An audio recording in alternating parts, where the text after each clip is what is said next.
All right, what is going on, guys? Welcome back to another gameplay and commentary. Not really gameplay commentary, I guess. It's just more of just me like talking over my stream footage. If you guys haven't already, check out my stream. I stream just about every day. Twitch.tv/thebroman. Yeah, come by, hang out. We're probably gonna be streaming actually by the time you're watching this. Anyway, I guess today I just want to talk about some similar things about Apex and why I've been playing the shit out of it actually. Apex has okay, so when the game first dropped, I actually had zero intentions of playing it. It was sponsored, or is it not? It wasn't published by EA, but EA had the backing in Respawn, and Respawn actually is kind of the old Infinity Ward that made Modern Warfare 2 a beloved franchise by literally anyone who fucking played console games back in the day. Actually, it even made its way like on the PC side of things. I again had zero intention of playing it. And then my only experience with battle royales was Fortnite and PUBG. And at the time, PUBG played way too slow. People just camping in bushes until the final zone, and then just dinking you from across the map, and you just don't even know how you died. Fortnite, first of all, I'm not a fan of the third person play style, nor do I like the building aspect. I think it's an interesting way to play the game, but for me, building, I just never sought out to be good at it whatsoever. I know that's kind of how you're supposed to that's how you become better at Fortnite. That's how you become a better Fortnite players, learning how to build and edit and stuff like that. But it's just one of those things where I could go ahead and try my heart out and go and try and learn how to edit and stuff and how to build, but I had no desire to. There's just the game. Oh yeah, and that was the other thing. Bloom, I could not fucking stand Bloom. I think Bloom in any game just automatically ruins it and just makes it just a lesser game. I'll always hate Bloom for every reason that everyone else hates it for. It's just randomness that shouldn't be in games. There's already enough randomness in BRs. I don't need that when it comes to gunplay. I think it's just, I don't know, a lazy way to try and balance things, I guess. Because again, I gotta have a golden scar and be blasting someone from almost point blank range, and all my shots will miss just because of RNG. But someone with a pistol and just spamming it will just, I don't know, hit 4 or 5 headshots, and then look at that, and then I'm downed. It's just stuff like that that pisses me off. Again, there's already enough RNG in battle royales when it comes to loot, when it comes to the ring zone or the zones, and but yeah, I guess those are the two main things when it comes to BRs. And I guess how many teams can push you at a time, because third partying that's just gonna be in any BR, and just kind of you just have to deal with it. But yeah, Apex kind of changed my perspective on the battle royale part, because I thought there were going to be either characters that were going to be pay to win, or skins that were going to I don't know, give you some sort of advantage by I don't know, tightening your hitbox by ever so slightly, the typical EA things, pay to win. And then I thought there were going to be characters that were, again, like I said before, pay to win. By that I mean they were going to have certain abilities that were just fucking stupidly busted. But then I heard the game was free. I was like, okay, so cool. So it's gonna be microtransactions out the fucking ass. Nope. Obviously there is microtransactions. There is loot, or not loot, loot crates. There is loot crates, but they did it in a way. Oh yeah, and they did have a battle pass as well. And again, I don't mind the battle pass system. I think it's a way for you to keep grinding the game, and get it's a time investment. So the more time you put into the game, the more you're gonna get out of the battle pass. So I think that was a fine system. And again, with Fortnite, it's you pay a certain amount for the battle pass, and by the time you complete the battle pass, you've already earned enough to buy yourself the next battle pass by the time that comes out. And if you've played the game long enough, and also you can buy tiers and stuff like that. And then nothing in the battle pass that's nothing pay to win, or at the end of the battle pass you get this super cool fucking legend that allows you just to insta kill everyone, and they're go and just make games even easier. But I really like what they've done with the game, but my only issue with it is they don't update the game enough, and they don't balance things correctly. But I think right now, in this current meta, I think everything's just perfectly balanced in the way I guess things should be. The Wingman's probably the only one that I have my concerns with. Is sometimes I feel my aim isn't the greatest, as we've seen in the background footage, but it's not that bad where I feel like I should be missing all these shots with the wingman. It's such an inconsistent gun that like I even see pros like Ace or or really good FPS players like Shroud still continuously like miss shots with the wingman, and it doesn't make any sense to me when these guys are almost like point blank range and they're only hitting like I don't know like 70% of their shots when like any other gun you give them they'll hit 100% of the shots. There's just something about the wingman that they did that or it doesn't just feel right, but like what is it called, no regs, where you're gonna hit someone but the way the servers are designed like they're just not registering, which is like always like a really like weird to me, I guess, because like you should like it's a really strong gun and you should be rewarded for having really great aim. So that's kind of like my only issue with it right now. The Mozambique is obviously just a gun that's just never going to be good, I guess. They did make it good on April Fool's Day for a little bit with they added instead of 3 rounds they give it 9, and then they were able to give it an even faster fire rate than it already has. And what else did they do to it? They give it the I was gonna say Digi Daniel, but it's the digital threat. The gun I have on my the Prowler in the background gameplay. But yeah, it's just like other than that, the P20 like if you find the hammer point rounds, that can become a really good gun. The alternator, I think even before it had its disruptor rounds, or sorry, when it has disruptor rounds, I think that's when it was overpowered. But even after that, right now the alternator it's not, you know, like the R99 you're going to be shredding people, but you know what, like it's still a viable gun that you can use if you don't have your R99, because R99 is still like will remain like king of the light weapons, that and the R301. But yeah, I don't feel like any of the weapons are really underpowered. All of them have their drawbacks and have their, you know, their pros and cons, I guess. Like the R301, it doesn't do the most damage, but it has super low recoil and it shoots pretty fast. The Flatline shoots fairly fast, does a lot of damage, but there's a lot of recoil. The Havoc, it does a shit ton of damage, especially if you hit the headshots. People get fucking deleted. Oh God, what else? The oh yeah, and well then obviously its drawback is it has that little spin up time. Before it didn't have that spin up time when you were able to get out of the supercharger. God, I miss the supercharger. That shit was fucking fantastic. That, oh my God, that was probably one of my favorite guns. That and the Devotion with the supercharger, or sorry, turbocharger. Totally forgot that's what it was called. Anyway, the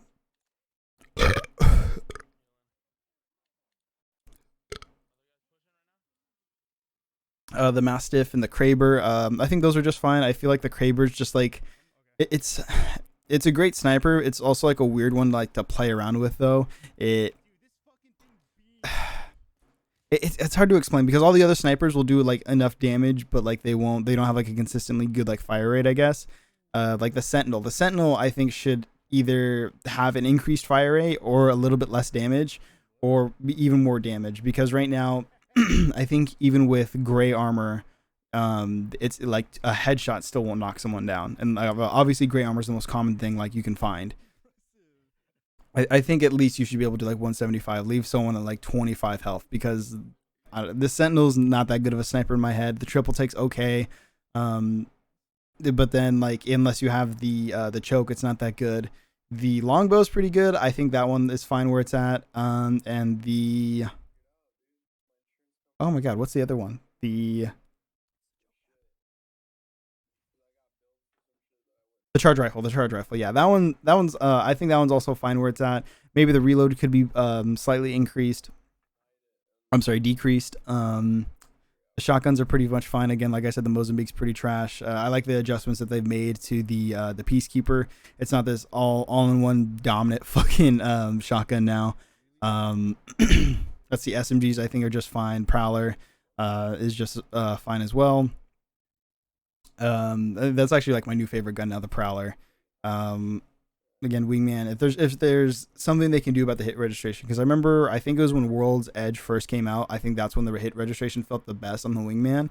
But now I still get that feeling where it's like my shots just aren't connecting, and like every now and then I'll feel like like my RNG will be good enough where I'll hit like 4 or 5 like consistent shots, but then the next like 5 other gunfights I get into, I'll whiff all of mine. It's like it looks like they should be hitting, but they're not.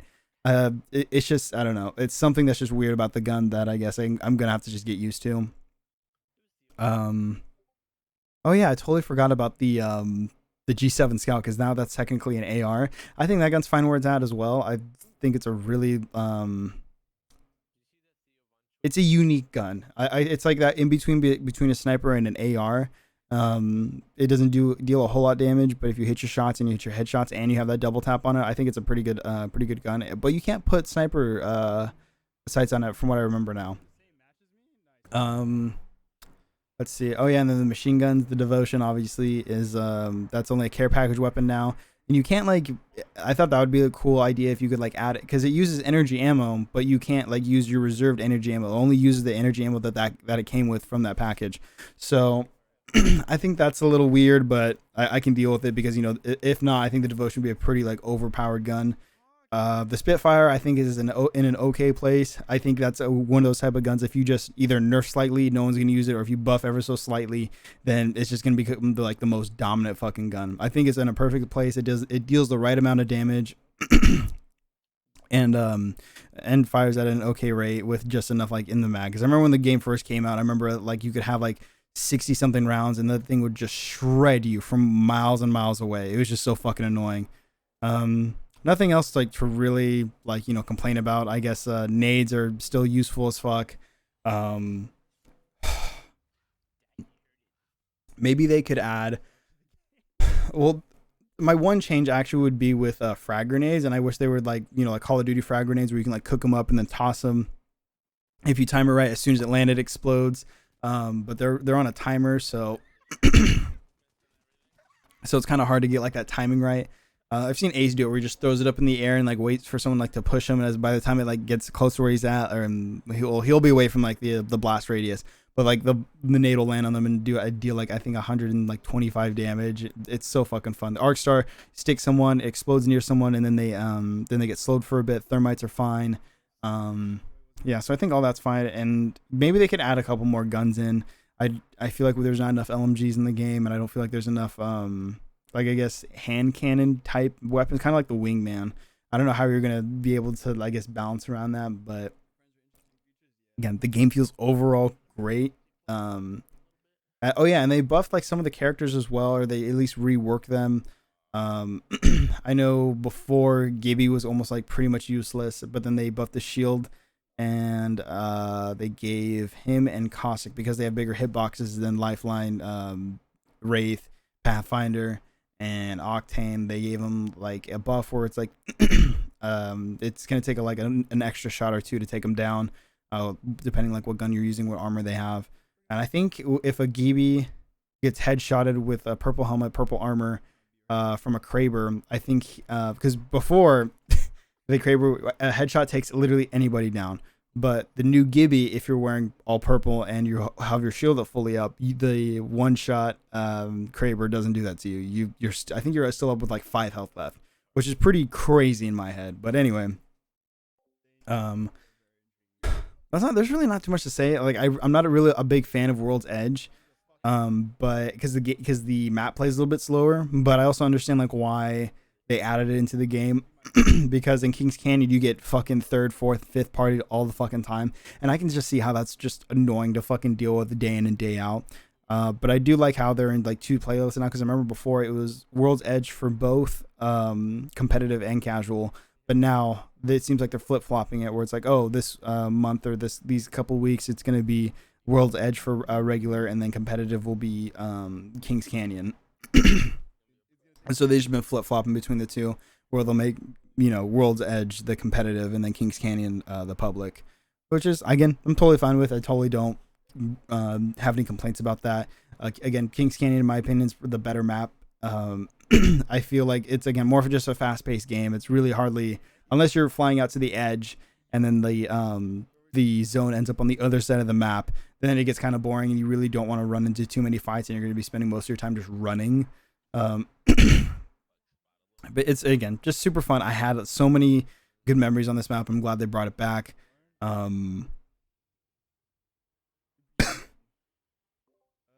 yeah, and I think like for now I'm really like liking Lifeline. She does that have I guess the little disadvantage with Wraith, Pathfinder, and a couple other characters, where it's like you take more damage just because it's pretty much just because your hitbox is a bit smaller. But I'll take it. I like the faster healing. I love the shield that I get while I'm healing my friends, and I get a faster res, even though Gibby gets pretty much the same thing in his ultimate. Not his ultimate, his bubble. His ultimate's the fucking airstrike. Yeah, because before I used to play Pathfinder a lot, and Pathfinder was okay. It's just like I enjoyed, you know, the zip line and swinging around and like getting myself out of like tough situations. But I think overall, like I'm a team player. I use the care package a lot to get my friends blue armor, or sorry, purple armor. Get myself purple armor. Get myself attachments that I could possibly need for any of my guns. I feel like the care package like comes in like really a clutch, especially like if you're, you know, land on the other side of the map, the zone's on the other side of the map, and then you have to keep running and try and like, you know, scavenge what you can. And like, you know, who knows, maybe you guys all have like purple and gray armor, but blue and gray armor by the time final circle comes. I call it my care package. At least one of us is going to get purple. Something along the lines of that.